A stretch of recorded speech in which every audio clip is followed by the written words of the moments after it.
This Pitch Breakfast video is brought to you by Spangler and Agins.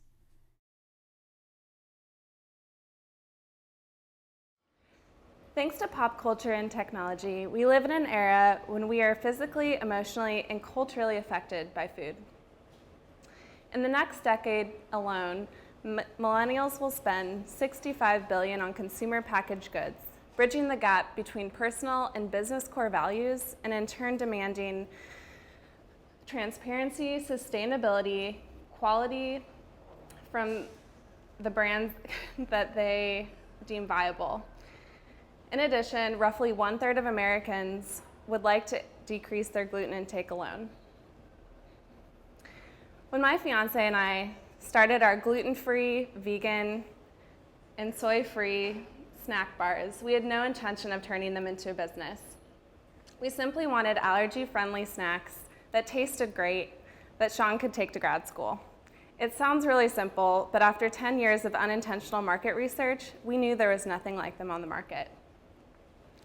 So we baked them for ourselves for 9 months. And we even got 5-star reviews from both of our moms. But it wasn't until we started sharing them with friends and colleagues who started placing orders when we realized that we might actually have something. So when Sean got a job offer, we decided it was a great time to give it a shot. We moved to Charlotte, and after 3 months, we were partnered with 8 retail locations and had started selling our bars online. Today, a year and a half later, we're in 40+ retail locations, have 4 flavors, and distribute more than 2,500 bars a month, while still hand baking each bar.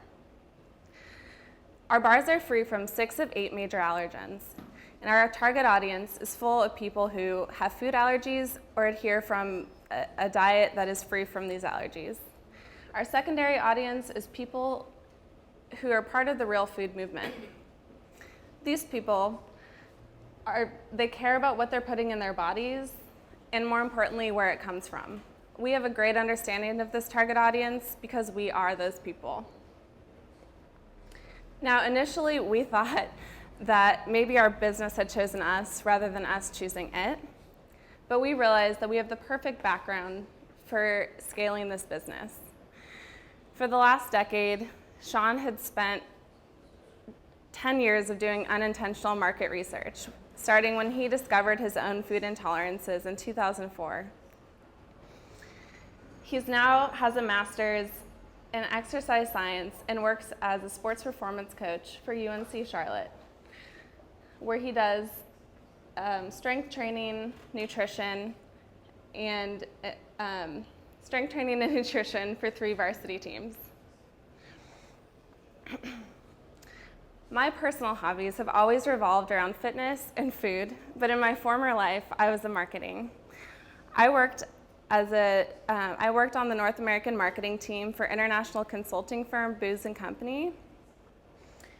And I also ran social media for 3 luxury boutique hotels in South Beach for Morgan's Hotel Group.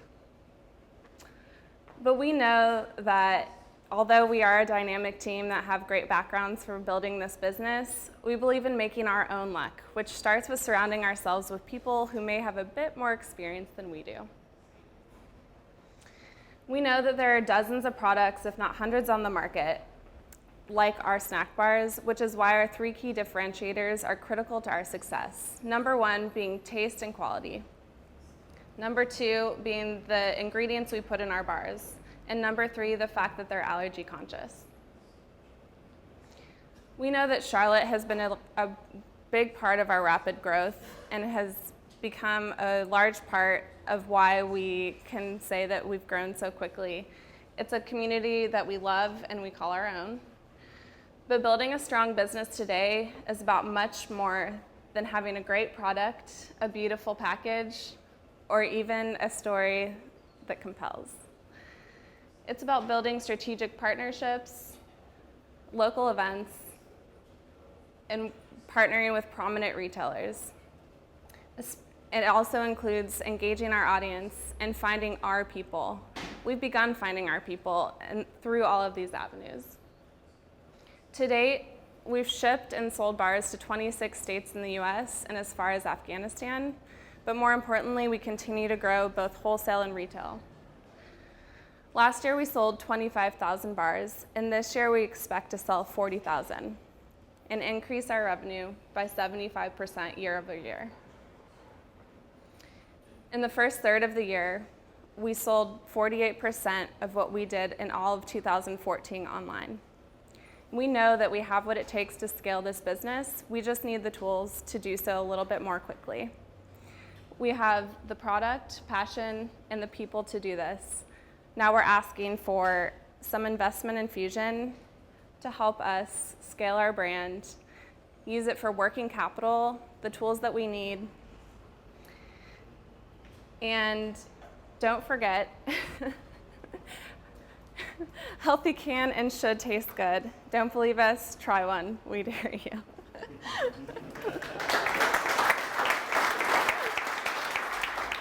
So much easier. Okay, thank you. I'll let you go first. Well, Brooke, good. We have samples, excellent. Oh, and we we have have to eat it samples right for in you front all. of you. We'll do it right in front of you. So very good job on the presentation. I think one of the things you need to do is get comfortable. Right. Investors, I know this is a much bigger audience, so it's sort of hard if you were sitting there and if you were really doing an investor pitch and you were sitting in a room with two people. But we're normal people, so don't be nervous about us. I would have. And again, I like the presentation. I love the fact that you focused on the team and you talked about, and actually I loved the story early on about your mom loved, the litmus test was your mom, both moms actually really liked the product. So personal stories in terms of doing the introduction are really good. I think on a constructive criticism side, the background in terms of size of market and so forth was probably, I'm a macroeconomist by training, and even for me it was probably a little too macro, right? Okay. Because the 65 billion over some It's not period of our time. actual. I know it was a big market, but I think the snack market by itself, you could talk about that. Okay. It'd be a little bit more focused, and I wouldn't do 10 years. I would say, look, last year in the U.S. alone, the snack market was X. And by the way, if you look at products where we fit, right, where it's healthier snacks, that was this segment, right? And then you would have had numbers that I would have cared a little bit more about rather than 65 billion. Sounds like a good number, but I'm not sure. Yeah. I'm not sure what that means over a decade in terms of what you're going to do in terms of sales. Again, the personal stories are good. The fact that you moved here to Charlotte, right, and to do this, especially for local investors, play that up a little bit. As we moved here, and it was probably because of your partner's work at UNC Charlotte. Mm-hmm. Yeah, and I think that's great. The real food movement piece, obviously you're very familiar with it. I'm not. So it would have been interesting to hear a little bit more about what that looked like. I got a little lost in that detail. Okay. Again, I love the fact that your co-founder Sean and what he does for his day job was great, right? Because he's sort of into the healthy eating kind of stuff and the training. So I think that was important. The strategic relationships, right? For an early stage company, it looked like you had some interesting ones, but you rushed through that so much I had no idea. So I would have, rather than having the half a dozen or so you had up there, I might have picked one or two to be able to talk a little bit more about. Okay. I like the fact that you were in 20 states. You also, on the financial side, you kind of rushed through that. And again, as an investor, we care more about that. So I would like to have seen a little bit more about, okay, here's what we've done in terms of sales, and spend a little bit more time about that. Would you like to see that up front rather than at the end, or did you like this? No, I think it's important. I think it's important to do big picture very succinctly. That what you are. You're kind of in this healthy snack market, and you're focused on stuff that gluten free and allergy free. I would tighten that up a little bit just to make it simple, right? Because there were lots of Was it purely a gluten-free model that you were focused on, or was it much more of a generic kind of healthy snack? And it might have even been interesting to see a little bit more about how you compared relative to other healthy snacks, right? Because that's the other big question I had from an industry point of view, right? Was there seem to be lots of healthy snacks, and how do you differentiate yours? So, and then you also you got into the investment amount, but you never really told us exactly how much you were looking for. At least, if so, I missed it.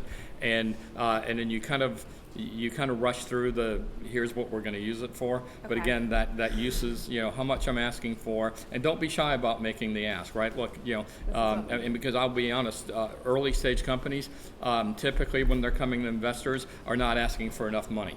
And that's actually a red flag, right? Okay. It's like, look, you're if you're going to be in perpetual fundraising mode as a startup company, that's actually not very good. So you need to make sure here's how much I think we need, here's exactly how we're going to deploy that capital, and then, oh, by the way, given that, here's where we think we're going to benchmark in terms of growth. Okay, thank you. All right, well, let me see if I can build on that. So I thought the stories that you told were great. I mean, I definitely felt like, wow, I mean, they've really proven market demand. So that was very compelling, that, just all the statistics about how, you've got 8 retailers, and then you're going to, you have 40 now. You had 8 to 40, and you sold 25,000 snacks. I mean, those were all things that you think, okay, they've got something. But the 2 things that I was thinking, can they scale it? Can they really take this from being something, especially when you said they were still all handmade? I thought, okay, can they scale this? Because that's a major reason companies don't make it. You just can't get past baking all the cakes yourself, basically. I mean, that's what's in the E-Myth book, which you may have read, is the baker can't get anybody else to bake the cakes the way she does. Yeah. So the scaling issue kind of fell into 2 buckets in my mind. One, can they scale the marketing? Can you take it past all these local relationships, and do you have the expertise to do that? And you actually put some things up there that made me think, wow, I mean, they're in 26 states and they've got all these partnerships. I agree with Dan. I kind of wanted to know more about the partnerships. Okay. But then the manufacturing piece is still a huge question, because I need to, an investor would need to be convinced that you've got some kind of partnership or game plan or somebody on your team, because you and your husband don't know anything about manufacturing, I wouldn't think. I mean, you're a marketing background, and he's busy. I mean, he's got a job and he's busy. So really addressing that, because that's one of the main reasons a company like yours wouldn't make it. Yeah, so we did start having no experience at all in the food industry, manufacturing, nothing. It's really the brand that we have the ability to scale with our backgrounds, but within the last year and a half, we went from packaging the bars in Ziploc bags to now distributing 2,500 a month, which I completely agree that scaling is probably the biggest thing that keeps us up at night. At least it did last year, which is why I were to have done a more detailed look at our growth, we grew a lot, and then we grew a little bit, and overall last year we continued to grow, but what we were doing was preparing to scale. And so in January of this year, our sales spiked, and we've consistently maintained that for the first third of this year so far. And your manufacturing is keeping up with it so far, as far as the delivery times and all that? Yeah, so we hired our first person, we're about to hire our second. And that's helped with, but that's still small scale, and I understand that. But what our goal is to get to is to work with a co-packer eventually. We'd already actually spoken with a co-packer, but just never felt comfortable, because quality is of the utmost important to us, especially when it comes to separating allergens, since we are an allergy-friendly product. But where we'd like to get, we have a number in mind of where we need to be baking each month, and we have a goal in order to move to a co-packer, and we know what it will take to get to that number. So I mean, to me, that's a huge issue, because you've demonstrated a lot of marketing ability already, and that's your background, but this ability to not only scale, but you're selling food. So you've got a lot of quality control issues. So just, really addressing that. And I think too, I'm just going to say this, I think there's other women in the audience. You're the co-founder, CEO, you've just got to have a lot of presence. Yeah. I think as you kind of grow this company, and you want to get in front of investors, just do Yeah, it, take it. Today was probably the worst run I've done. I know, but just, But it's so important for women Yes. especially to have that credibility and to be taken seriously. So just practice and just take it. I mean, be charming and have a personality, but you've got to maintain your credibility. I mean, especially, this could be a big company. So, it's just, stand in the mirror and do this. Yeah. Be big and strong. But, So just practice. Brooke, I wanted to add one other thing. I did taste them. Very good, thank you. So Thank you you. should maybe one thing you should do when you're with investor pitches is make him eat some of try it. it. Really upfront, because they're very good. Thank and then you. one other resource here in Charlotte that I don't know if you've tapped into, but I'll throw out there is Johnson and Wales University right down the Yes. street. So if you haven't tapped into that yet, I actually teach a class there, and the dean of the business school is somebody that I'd like to introduce you to, and there Okay. might be some resources as you begin to scale up that they might be able to point you towards. Yeah, that would be fantastic. Great. Thank you. So you have a lot of potential, so good luck. I'll Thank be you very interested to much. see where this goes.